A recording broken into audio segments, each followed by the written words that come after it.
ទៀត ស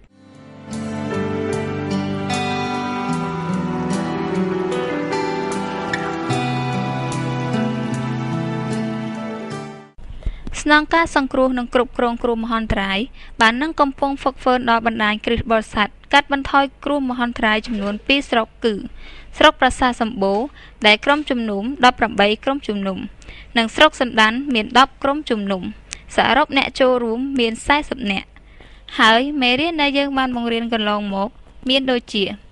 ទស្សនៈគ្រឹះបរិស័ទទៅលើគ្រោះមហន្តរាយChristian Perspective on OM ក្រុមជំនុំនិងគ្រោះមហន្តរាយ Pastors and Disaster និងតួនាទីនិងភាពទទួលខុសត្រូវរបស់ក្រុមជំនុំក្នុងការងារគ្រោះមហន្តរាយ Roles and Responsibility of Local Church in Disaster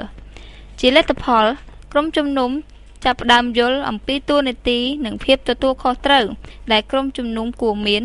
និងចូលរួមឆ្លើយតបនឹងសង្គ្រោះនៅពេលដែលគ្រោះមហន្តរាយកើតឡើងក្នុងសហគមន៍របស់ពួកគេ។